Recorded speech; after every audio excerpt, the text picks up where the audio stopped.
আসসালামু আলাইকুম রহমতুল্লাহ। সুপ্রিয় এসএসসি 2026 সালের পরীক্ষার্থীরা, স্বাগত জানাচ্ছি Arif's English care YouTube channel এবং ফেসবুক পেজে।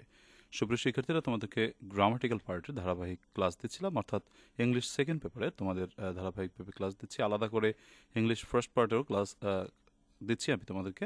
তো আজকে হচ্ছে আমাদের ইংলিশ সেকেন্ড পেপারের গ্রামার পার্টের তৃতীয় ক্লাস, যেখানে আমরা ক্লোজ টেস্ট উইথ বা উইদাউট ক্লোজ যে সূত্রগুলো আমরা আলোচনা করছিলাম। তো তোমাদের এক দাগের প্রশ্নে 10 মার্কের 10টি শূন্যস্থান আসবে, তো সেই শূন্যস্থানের নিয়মগুলো পড়ছিলাম। আজকে আমরা তৃতীয় ক্লাসে অ্যাডজেক্টিভের ব্যবহার পড়ব। তোমরা যারা আমার কাছ থেকে শর্ট সাজেশনস নিয়েছো, শর্ট সাজেশনসটি বের করে ক্লাসটি করলে তোমরা ভালো বুঝতে পারবে।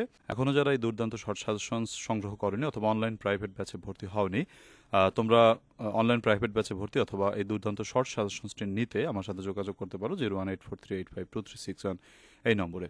আমরা অনলাইন প্রাইভেট ব্যাচটা খুব শীঘ্রই শুরু করব। তোমরা যারা যারা ভর্তি হতে আগ্রহী তারা যোগাযোগ করতে পারো, অথবা যারা সাজেশন সংগ্রহ করতে চাও তারা যোগাযোগ করতে পারো। সুপ্রিয় শিক্ষার্থীরা, তোমাদের অনলাইন প্রাইভেট ব্যাচটা আমি শুরু করে তোমাদের পরীক্ষার শেষ মুহূর্ত পর্যন্ত, অর্থাৎ পরীক্ষা যতদিন পর্যন্ত না হচ্ছে ততদিন পর্যন্ত তোমাদের এই ব্যাচ আমি পড়াবো। তো এই ব্যাচটা হচ্ছে যারা দুর্বল স্টুডেন্ট রয়েছে, যারা যত দুর্বলই হও না কেন, তোমাদের একেবারে একটা ফাউন্ডেশন তৈরি করে দিতে পারবো ইনশাল্লাহ। সেই প্রত্যয় নিয়ে মূলত আমাদের এই ব্যাচটা চালু করা, যে তোমাদের এই অনলাইন ব্যাচের মাধ্যমে তোমরা যদি ইংরেজিটা আমার কাছে পড়ো তাহলে নিশ্চিতভাবে তুমি ভালো ফলাফল করতে পারবে ইনশাল্লাহ, এবং একটি ভবিষ্যতের জন্য তোমার ফাউন্ডেশন তৈরি হবে। যেহেতু তুমি এসএসসির স্টুডেন্ট, তো এই সময়টাতে তোমার ফাউন্ডেশন তৈরি করার একটা ব্যাপার রয়েছে। সুপ্রিয় শিক্ষার্থীরা, অনেকগুলো কথা বলে ফেলেছি, চলো আজকের আলোচনা শুরু করি। অ্যাজেক্টিভের ব্যবহার। অ্যাজেক্টিভ কাকে বলে সেটা আমাদের একটু জানা দরকার। অ্যাজেক্টিভ হচ্ছে মূলত কোনো যে শব্দটি কোনো নাউনের দোষ গুণ সংখ্যা পরিমাণ অবস্থা প্রকাশ করে তাকেই বলা হয় অ্যাজেক্টিভ। তো অ্যাজেক্টিভের কাজই মূলত হচ্ছে নাউন সম্পর্কে দোষগুণ সংখ্যা পরিমাণ অবস্থা প্রকাশ করা। তো সেই ক্ষেত্রে আমরা দেখি যে অ্যাজেক্টিভ কখনো কখনো নাউনের পূর্বে বসে, আবার কখনো কখনো নাউনকে পোস্ট মডিফাই করার জন্য বা নাউন সম্পর্কে তথ্য প্রদান করার জন্য নাউনের পরেও ব্যবহৃত হয়। আমরা শূন্যস্থান পূরণের জন্য অ্যাজেক্টিভের ব্যবহার ভিত্তিক দুটি সূত্র পড়ব, যে দুটি সূত্র থেকেই আমরা অ্যাজেক্টিভ সুন্দরভাবে বসাতে পারবো। দেখো, রুল নম্বর 8 বা 8 নম্বর সূত্রে আমি কি লিখেছি। সাধারণত অ্যাজেক্টিভ যে নাউনের দোষ গুণ সংখ্যা পরিমাণ অবস্থা ইত্যাদি প্রকাশ করে সেই নাউনের পূর্বে ব্যবহৃত হয়। অর্থাৎ আমার যে শূন্যস্থানটা রয়েছে সেই শূন্যস্থানে আমরা দেখব যে শূন্যস্থানের মানে নাউনের পূর্বে যদি কোনো শূন্যস্থান থাকে তাহলে ওই নাউনের দোষ গুণ সংখ্যা পরিমাণ অবস্থা প্রকাশ করার জন্য যে শব্দটি ব্যবহৃত হবে সেটাই হবে অ্যাজেক্টিভ। অর্থাৎ নাউনের পূর্বে শূন্যস্থান থাকলেই আমরা অ্যাজেক্টিভ বসাবো। উদাহরণস্বরূপ দেখো, আমরা কিছু বিগত বছরের প্রশ্ন তোমাকে এখানে দিয়ে তোমাকে আমি প্র্যাকটিস করাচ্ছি, যেগুলো আমাদের শূন্যস্থানের পরীক্ষায় অবশ্যই আসে। কিছু উদাহরণ খেয়াল করো, লেখা রয়েছে দেখো, he is the light of learning, তিনি হচ্ছেন শিক্ষার আলো, and makes the dash people, এবং ড্যাশ মানুষকে তিনি করে থাকেন। তাহলে কেমন মানুষকে তিনি করে থাকেন, তাহলে দেখো এখানে আমাদেরকে লিখতে হবে the dash people or the citizens of our country. তাহলে এখানে পিপলটা হচ্ছে তোমার নাউন, এই নাউনকে তোমাকে প্রিমডিফাই করতে হবে অ্যাডজেক্টিভ দিয়ে, অর্থাৎ এই নাউনের পূর্বে তোমাকে নাউনের দোষগুণ সংখ্যা পরিমাণ অবস্থা প্রকাশক একটি শব্দ বসাতে হবে। তো আমরা কি বসাতে পারি সেটা আমরা বসাতে পারি যে দ্য এডুকেটেড পিপল বলতে পারো, বা ইয়াং পিপল। এডুকেটেড পিপল শিক্ষিত মানুষকে করে তোলে, কি করে তোলে, বা general people or the citizen of our country, আমাদের দেশের যোগ্য নাগরিকে পরিণত করেন। তাহলে এখানে পিপল শব্দের পূর্বে পিপলের কি বলো আমি অ্যাডজেক্টিভ বসিয়েছি, পিপলকে প্রিমডিফাই করার জন্য বা পিপলের দোষগুণ সংখ্যা পরিমাণ অবস্থা প্রকাশ করার জন্য। তারপরের উদাহরণটা খেয়াল করো, যেমন we can't do even a dash day, আমরা একটা দিনও চলতে পারি না, তাহলে আ সিঙ্গল ডে আমরা যদি এখানে বসাই সিঙ্গল ডে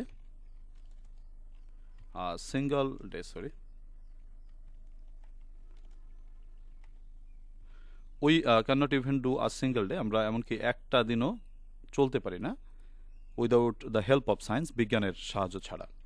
তাহলে এখানে ডের পূর্বে দেখো, ডেকে প্রিমডিফাই করার জন্য আমাদেরকে অ্যাডজেক্টিভ বসাতে হয়েছে। এমনি করে আমাদের যদি কোনো নাউনের পূর্বে শূন্যস্থান থাকে তাহলে ওই নাউনের দোষগুণ সংখ্যা পরিমাণ অবস্থা প্রকাশক একটি শব্দ বসিয়ে আমাদেরকে শূন্যস্থান পূরণ করতে হবে। আর উদাহরণ খেয়াল করো, যেমন লেখা রয়েছে a man hardly knows his own land, একজন মানুষ খুব কদাচিৎ তার দেশ সম্পর্কে জানতে পারে, completely until he has gone out of it, যতক্ষণ না পর্যন্ত সে এই দেশ থেকে বের হয়, টু ট্রাভেল ভ্রমণ করার উদ্দেশ্যে, ড্যাশ কান্ট্রিজ। তাহলে এখানে দেখো এই কান্ট্রি শব্দটা আমাদের নাউন রয়েছে, এখন এই কান্ট্রি শব্দের পূর্বে কান্ট্রিকে প্রিমোডিফাই করার জন্য একটা অ্যাডজেক্টিভ বসাতে হবে। আমরা বলতে পারি ফরেন কান্ট্রি। আমরা বিদেশে যদি তোমার ভ্রমণ না করি তাহলে আমরা মূলত পৃথিবী সম্পর্কে জানতে পারবো না। আমাদের দেশের বাইরে যদি ভ্রমণ করি তাহলে আমরা আমাদের দেশ সম্পর্কে জানতে পারবো। তারপর ডি নম্বর প্রশ্নটিতে ডি নম্বর শূন্যস্থানটা দেখো কি রয়েছে। মেনি আনলাইসেন্সড, অনেক লাইসেন্সহীন অ্যান্ড ড্যাশ ভেহিকলস, এবং অনেক তোমার হচ্ছে ড্যাশ যানবাহন। এখন এখানে এই যানবাহনের পূর্বে যানবাহনের সম্পর্কে একটা তথ্য দিতে হবে। আমরা দিতে পারি ফল্টি। ফল্টি মানে হচ্ছে ত্রুটিযুক্ত। ফল্ট মানে ত্রুটি, আর ফল্টের সাথে ওয়াই যোগ অ্যাডজেক্টিভ হয়। তোমরা জানো যে কোনো নাউনের সাথে ওয়াই যোগ করলে সেটা অ্যাডজেক্টিভ হয়ে যায়। যেমন ধরো রেইন থেকে রেইনি, ফান থেকে ফানি, সান থেকে সানি, ফল্ট থেকে ফল্টি, গিল্ট থেকে গিল্টি, হেলথ থেকে হেলদি, ওয়েল থেকে ওয়েলদি ইত্যাদি। তো এখানে আমাদের দেখো ফল্টি ভেহিকলস। আমরা এগুলো হচ্ছে বিস্তারিত আলোচনা আমরা করব নিশ্চয়ই আমাদের প্রাইভেট যে ব্যাচটা রয়েছে, অনলাইন প্রাইভেট ব্যাচ, সেখানে আমরা আরও বিস্তারিত আলোচনা করবো। এখানে ধরো আমি তোমাদেরকে রেকর্ড করে ক্লাসগুলো করাচ্ছি, মানে হচ্ছে স্ক্রিন রেকর্ড যেটাকে বলা হয়। কিন্তু আমরা আমাদের যে লাইভ ব্যাচ রয়েছে, অনলাইন প্রাইভেট লাইভ ব্যাচ, সেখানে কিন্তু আমরা সরাসরি স্মার্ট বোর্ডের মাধ্যমে আমি ভিডিও মানে তোমার লাইভ ক্লাস করাই, যেখানে আমরা অন্য আঙ্গিকে ক্লাসটা করাই। মূলত লাইভ ক্লাস যেটা স্মার্ট বোর্ডে হয়ে থাকে, তোমরা আমাকে প্রশ্ন করো, আমি তোমাদের বিস্তারিত উত্তর দিয়ে থাকি। তো এখানে মোটামুটি সাধারণত আমরা প্রিলিমিনারি বা প্রাথমিকভাবে যেটুকু বোঝানো প্রয়োজন সেটুকু তোমাকে বোঝানোর চেষ্টা করছি। এ নম্বরে বলেছে দেখো, so in order to save us from the accidents, তাই আমাদেরকে দুর্ঘটনা থেকে বাঁচানোর জন্য দ্য গভর্নমেন্ট ইজ ট্রাইং, সরকার চেষ্টা করছেন, টু ক্রিয়েট অ্যাওয়ারনেস, সচেতনতা সৃষ্টি করতে, এবং দ্য পিপল, মানুষের মধ্যে, অ্যান্ড হ্যাজ পাসড, এবং সরকার পাশ করেছেন, ড্যাশ লস। এখন এই লকে তোমাকে লর পূর্বে লকে মানে আইনকে তোমার প্রিমোডিফাই করার জন্য বা আইন সম্পর্কে তথ্য প্রদান করার জন্য একটি অ্যাডজেক্টিভ বসাতে হবে। কেমন আইন পাশ করেছে? কঠিন আইন পাশ করেছে। স্ট্রিক্ট লস, অর্থাৎ কঠোর আইন চালু করেছেন তোমার কি বলো, অ্যাগেনস্ট দ্য একিউজড, অভিযুক্তদের বিরুদ্ধে। তাহলে আমরা প্রথম জানলাম যে অ্যাডজেক্টিভের যে ব্যবহার সেটা হচ্ছে কোনো নাউনের পূর্বে যদি শূন্যস্থান থাকে, উক্ত নাউনের দোষগুণ সংখ্যা পরিমাণ অবস্থা প্রকাশ করার জন্য আমরা অ্যাডজেক্টিভের পূর্বে নাউন বসাবো। অ্যাডজেক্টিভের দ্বিতীয় ব্যবহারটা খেয়াল করো। অ্যাডজেক্টিভের দ্বিতীয় ব্যবহারটা হচ্ছে দেখো, আমরা অ্যাডজেক্টিভ অনেক সময় প্রেডিকেটিভ ভার্বের পরে বসে। আচ্ছা, প্রেডিকেটিভ ভার্বটা কি? প্রেডিকেটিভ ভার্বটা হচ্ছে মূলত যে ভার্বটার পর অবজেক্ট বসে না, সেই ভার্ব মূলত কমপ্লিমেন্ট হিসেবে অ্যাডজেক্টিভটা বসে। এরপরে পরোক্ষভাবে সাবজেক্টের তথ্য প্রদান করার জন্য অ্যাডজেক্টিভ ব্যবহৃত হয়। আমরা সাধারণত এটা বি ভার্ব মানে অ্যাম, ইজ আর ওয়াজ আর, আমি এখানে যদি বলি বিশেষ করে তোমার লিঙ্কিং ভার্ব, বিশেষ করে যেমন বি ভার্ব অ্যাম, ধরো ইজ, আর, হ্যাঁ, ওয়াজ, তারপর হচ্ছে ওয়ার বা বিকাম, হ্যাঁ, তারপর হচ্ছে ধরো গেট ভার্ব, হ্যাঁ, এই জাতীয় ভার্বের পরে যদি শূন্যস্থান থাকে সেখানে আমরা অ্যাডজেক্টিভ বসাবো বা অ্যাডজেক্টিভ দিয়ে শূন্যস্থান পূরণ করব যদি বি ভার্বের পরে বা আমি যার অজয়ের পর শূন্যস্থান থাকে। আমরা যে উদাহরণ যদি দেখি, নাউডেস, আজকাল, প্যারেন্টস আর ড্যাশ, তো এখানে আর এর পর দেখো অ্যামিজারের পর শূন্যস্থানটা রয়েছে। যেহেতু অ্যামিজারের পর শূন্যস্থানটা রয়েছে, তোমাকে অ্যাডজেক্টিভ বসাতে হবে। তো অ্যাডজেক্টিভটা কি আসে এখানে? নাউডেস প্যারেন্টস আর dash of the harmful effect of punishment of children. তাহলে অ্যাওয়ার, পিতামাতারা হচ্ছে সচেতন। এখানে অ্যাওয়ার কথাটা বা কনসিয়াস বলতে পারো, যে বাবা মা আজকাল সচেতন। আচ্ছা, conscious of the harmful effects of punishment of children, বাচ্চাদের উপর মানে শাস্তির ব্যাপারে আজকাল বাবা মা সচেতন। বি নম্বরে বলেছে the diseases which are dash. আচ্ছা, এখানে দেখো ওয়ারের পর এখানে তোমাকে কি বসাতে হবে? অ্যাডজেক্টিভ বসাতে হবে। যেহেতু আমি যার ওয়াজারের পর শূন্যস্থান, কি আসে এখানে অর্থটা পড়ে বুঝতে হবে। The diseases which are dash in the past, যে রোগগুলো অতীতে ছিল দুরারোগ্য বা আরোগ্য, মানে যেটা হতো না, আর নাও ইজিলি কিউরেবল, আজকে সহজেই আরোগ্য হচ্ছে। তাহলে কিউরেবলের তুমি এখানে ইনকিউরেবল কথাটা বসাতে পারো, ইনকিউরেবল, অর্থাৎ যে রোগগুলো ছিল দুরারোগ্য বা আরোগ্য হওয়ার নয়, সেগুলো এখন সহজেই আরোগ্য হয়ে যায়। হ্যাঁ, এরপর সি নম্বর দেখো, it is dash to check the reckless alarming condition of for our own existence. এটা আমাদের জন্য অত্যাবশ্যক যে আমরা এই অ্যালার্মিং বা ভয়ঙ্কর পরিস্থিতিকে নিয়ন্ত্রণ করি। তাহলে এটা হয় আমাদের জন্য অত্যাবশ্যক। অত্যাবশ্যক বলতে তুমি ইম্পারেটিভ বলতে পারো, ইম্পারেটিভ। তো এখানে ইজের পর আমাকে একটা অ্যাডজেক্টিভ বসাতে হয়েছে এবং সেই অ্যাডজেক্টিভটা হচ্ছে ইম্পারেটিভ। যদিও এই ব্যাপারগুলো অর্থের উপর অনেকটাই নির্ভর করে, তারপর আমাদের বেসিক যে সূত্র সেটা আমরা জানলাম কোথায় কোথায় মূলত অ্যাডজেক্টিভ বসাতে হয়। দুটো জায়গা আমি বললাম। প্রথমত বলেছি যে কোনো নাউনের পূর্বে যদি শূন্যস্থান থাকে এক, আর দ্বিতীয়ত হচ্ছে কোনো অ্যামিজার ওয়াজারের পর যদি শূন্যস্থান থাকে, অর্থাৎ প্রেডিকেটিভ ভার্বের পরে যদি মূলত শূন্যস্থান থাকে। যেমন still they can grow bumper crops, কৃষকেরা বাম্পার ক্রপস বা বাম্পার ফসল ফলাতে পারেন if the climate is dash, যদি ক্লাইমেটটা ড্যাশ থাকে। তাই ক্লাইমেটটা কি থাকে, যদি ভালো থাকে, তাহলে একটা অ্যাডজেক্টিভ বসিয়ে দিতে পারি আমরা good. If the climate is good, বা তুমি বলতে পারো ফেভারেবল, মানে যদি আবহাওয়াটা অনুকূল থাকে, ফেভারেবল। এ হচ্ছে আমরা অ্যাডজেক্টিভটা বসালাম। অ্যামিজারের পর আমাদের যখন শূন্যস্থানটা থাকবে আমাদেরকে বসাতে হবে হচ্ছে তোমার অ্যাডজেক্টিভ। তো দেখো ইজের পর শূন্যস্থানটা রয়েছে। তো প্রিয় শিক্ষার্থীরা, অ্যাডজেক্টিভের দুটো ব্যবহার আমরা বললাম। প্রথমত হচ্ছে কোনো নাউনের পূর্বে যদি দোষগুণ সংখ্যা পরিমাণ অবস্থা প্রকাশ করার জন্য অ্যাডজেক্টিভ ব্যবহৃত হয়, আমরা সেটাকে বলবো তোমার, সেখানে আমরা অ্যাডজেক্টিভ বসাবো নাউনের পূর্বে। আর হচ্ছে তোমার কোনো প্রেডিকেটিভ ভার্বের পরে আমাদের যদি কোনো শূন্যস্থান থাকে, প্রেডিকেটিভ ভার্বের পরে, তাহলে আমাকে অ্যাডজেক্টিভ বসাতে হবে। এটা হচ্ছে আমাদের অ্যাডজেক্টিভের ব্যবহার। সুপ্রিয় শিক্ষার্থীরা, আশা করি ক্লাসটি তোমরা বুঝতে পেরেছো। এসএসসি 2026 সালের যারা পরীক্ষার্থী, তোমাদের অনলাইন প্রাইভেট ব্যাচ সম্পর্কে কিছু কথা শেয়ার করব। প্রথমত হচ্ছে আমাদের ক্লাস হয় ফেসবুক প্রাইভেট গ্রুপে। সেখানে তোমাকে নিয়ে নেওয়া হবে এবং সেখানে তোমার লাইভ ক্লাসগুলো মূলত হবে। আর আমাদের লাইভ ক্লাসগুলো হয় স্মার্ট বোর্ডে। যেমনটি তোমাকে এখানে কম্পিউটার স্ক্রিন শেয়ার করে ক্লাসগুলো করছি, এরকম কিন্তু ক্লাসগুলো করা হয় না। আরও ইফেক্টিভলি ক্লাসগুলো তোমাকে স্মার্ট বোর্ডে লাইভের মাধ্যমে করানো হয়, যেখানে তুমি তোমার প্রশ্নগুলো করতে পারবে এবং তোমার যত কনফিউশন আছে সেই কনফিউশনগুলোকে ইনশাল্লাহ সমাধান করার চেষ্টা করা হয় লাইভেই, তোমার উত্তরের মাধ্যমে। সো তোমার স্মার্ট বোর্ডের মাধ্যমে ক্লাসগুলো আরও বেশি ইফেক্টিভ হয়। তো সেভাবেই ক্লাসগুলো ইনশাল্লাহ নেওয়া হবে।